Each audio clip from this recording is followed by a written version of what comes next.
Hello my dear student, कैसे हो आप? तो स्टूडेंट, आज का जो हमारा टॉपिक है विलियन चैप्टर से प्रासरण और प्रासरण दाबकों की परिभाषा को आज हम पढ़ने वाले हैं, यानी इसकी टॉपिक को हम क्लियर करने वाले हैं। तो पढ़ते हैं, प्रासरण की क्रिया क्या होती है। जब एक विलयन तथा एक शुद्ध विलायक के मध्य अर्धपरागम्य झिल्ली रखी जाती है तो विलायक के कण तनु विलयन से सांद्र विलयन की ओर प्रभावित होने लगते हैं, तो इस क्रिया को प्रासरण दाब कहते हैं। तो इस तरह से जो है ना इसकी एक परिभाषा होती है। अब हम जो है ना इसको जो है ना चित्र के द्वारा इसको समझते हैं, यानी इसके चित्र के द्वारा हम इसको क्लियर करते हैं। तो आपको जो है ना चित्र ही आपको ध्यान रखना है और इसी के अकॉर्डिंग जो है ना आपको परिभाषा भी याद रखनी है। तो इस तरह से हम जो है ना एक पात्र ले लेते हैं। ये क्या हमारा एक पात्र है, ये क्या है? पात्र है। तो इसमें जो है ना हमारी क्या है, एक अर्धपरागम्य झिल्ली है, यानी इसके बीच में क्या है हमारी, ये अर्धपरागम्य झिल्ली है। ये क्या है हमारी?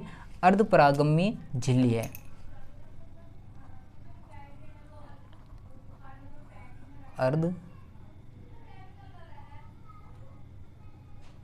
अर्धपरागम्य झिल्ली,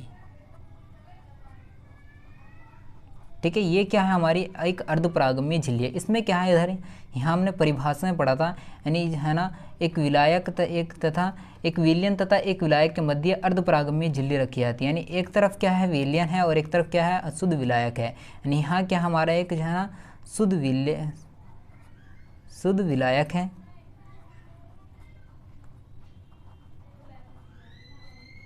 और ये क्या हमारा एक विलयन है।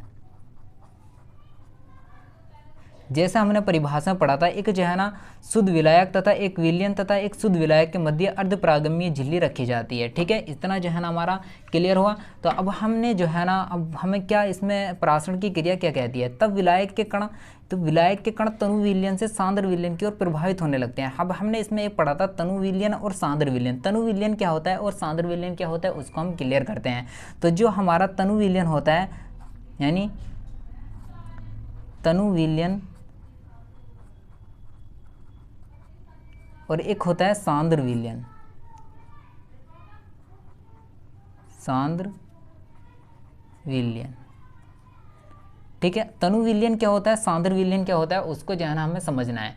जो हमारा तनु विलयन जो होता है उसमें जो है ना क्या होता है, विलय की मात्रा जो है ना कम होती है। जो हमारा विलय होता है, विलय कोई से ही हो सकता है, चीनी हो सकता है, नमक हो सकता है, ये चीनी हो सकता है, नमक, ये क्या है हमारे सब जो है ना विलय है।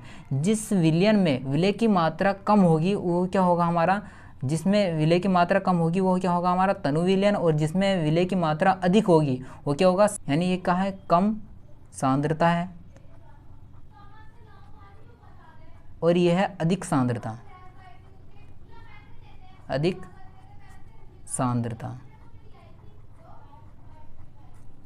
यानी अब हमारी परिभाषा क्या कहती है, तब विलायक के कण तनु विलयन से सांद्र विलयन की ओर प्रभावित होने लगते हैं। जो हमारी जो कम सांद्रता वाली जो होती है, यानी ये कम सांद्रता है, यानी तनु विलयन है, यानी कम सांद्रता है, और ये अधिक सांद्रता है। जो कम सांद्रता के अणु जो है ना, कम सांद्रता के अणु ज़्यादा अधिक सांद्रता की ओर प्रभावित होने लगते हैं, यानी तनु विलयन से सांद्र विलयन की ओर प्रभावित होने लगते हैं। तो ये की क्रिया क्यों कहलाती है, हमारी प्रासरण की क्रिया कहलाती है। अब इस चित्र के द्वारा जो है ना हमारी परिभाषा क्या होगी उसको हमें ध्यान रखना है। एक विलयन तथा एक शुद्ध विलायक के मध्य अर्धपरागम्य झिल्ली रखी जाती है, यानी एक विलयन है और एक जो है ना शुद्ध विलायक है, उसके बीच में क्या रखी गई है, अर्धपरागम्य झिल्ली रखी जाती है।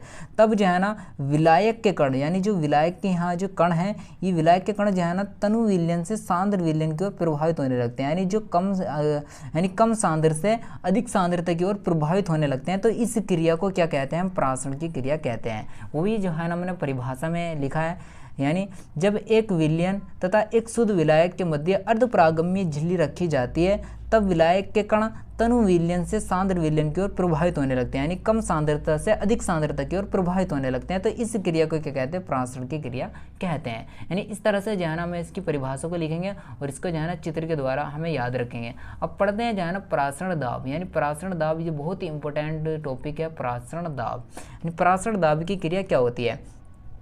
प्रासरण दाब की जो क्रिया होगी हमारी, जब प्रासरण की क्रिया रोकने के लिए जो बाह्य दाब लगाया जाता है उसे हम प्रासरण की क्रिया कहते हैं। यानी अब हमें जो है ना इस चित्र से हम समझते हैं, यानी प्रासरण की क्रिया को रोकने के लिए क्या करेंगे, हम एक बाह्य दाब लगाएंगे। यानी प्रासरण की क्रिया को रोकने के लिए जो बाह्य दाब लगाएंगे उसे क्या कहेंगे, हम प्रासरण दाब कहेंगे। यानी ये प्रासरण की क्रिया हो रही है, लेकिन इस प्रासरण की क्रिया को हमें रोकना है। रोकने के लिए क्या करेंगे, हम एक जो है ना बाह्य दाब लगाएंगे, यानी एक बाह्य दाब लगाएंगे, ऊपर से एक बाह्य दाब लगाएंगे। तो इस प्रासरण की क्रिया को रोकने के लिए जो बाह्य दाब लगाते हैं उसे क्या कहते हैं, प्रासरण दाब कहते हैं। यानी वही हमने जो है ना परिभाषा में लिखा है, यानी प्रासरण की क्रिया को रोकने के लिए जो बाह्य दाब लगाया जाता है उसे हम प्रासरण दाब कहते हैं। ठीक है, अब जो है ना इसकी दूसरी एक परिभाषा है, उसको भी आप याद रख सकते हैं, इसी परिभाषा को लिख सकते हैं या इस परिभाषा को लिखते हैं। यानी दूसरी परिभाषा क्या, अर्धपरागम्य झिल्ली द्वारा विलयन पर लगाया गया न्यूनतम दाब प्रासरण दाब कहलाता है। ठीक है,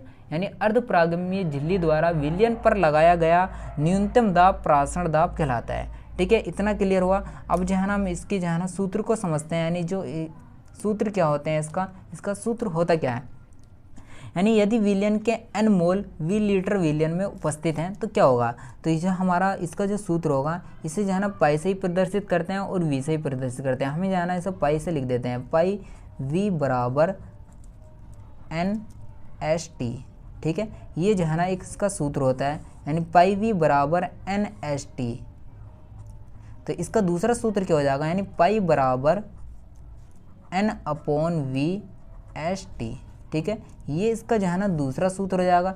यानी हमने क्या करा, V को इसके बटे में डाल दिया, यानी N/V हो गया, और ST ये जो है ना इसका दूसरा सूत्र हुआ। इस सूत्र से जो है ना हम इसकी न्यूमेरिकल्स को हल करेंगे, इसके न्यूमेरिकल्स को जो है ना हम पढ़ेंगे। और पाई V बराबर, यानी पाई बराबर क्या हो जाएगा, ये जो हमारे जो होती है N/V, यानी मोलों की संख्या अपॉन विलयन का आयतन, ये जो होता है हमारा सांद्रता होता है। यानी सांद्रता इसे हम C से प्रदर्शित कर देते हैं, CST। ठीक है, ये जो है हम इन तीन सूत्र जो है ना हम इससे प्राप्त हो जाते हैं। इन तीन ही सूत्र से जो है हम प्रासरण दाब को निकालेंगे। तो अब हमारा जो पाई जो होता है हमारा क्या होता है, पाई बराबर जो होता है प्रासरण दाब होता है, प्रासरण दाब, और V जो है हमारा हो जाता है आयतन हो जाता है, V बराबर आयतन हो जाता है। ठीक है, N जो हो जाते हैं हमारे मोलों की संख्या, यानी N बराबर मोलों की संख्या, N बराबर मोलों की संख्या। और T जो होता है हमारा, T क्या होता है, T जो होगा हमारा, T बराबर क्या होगा, परम ताप। ठीक है, T बराबर परम ताप। T को जो हम लिखेंगे, T को जो हमें सवाल में दे रखा हो केल्विन में दे रखा होगा, उसे जो है ना सेल्सियस में दे रखा हो, उसे हमें जो है ना केल्विन में बदलना है। केल्विन बदलने के लिए जो है ना हम क्या करेंगे, उसको जो है ना हम 273 से प्लस करके केल्विन में हम उसको बदल देंगे। ठीक है, और S जो होता है हमारा, S हो सकता है इसकी जगह R हो सकता है, ये होता है हमारा गैस नियतांक, गैस नियतांक।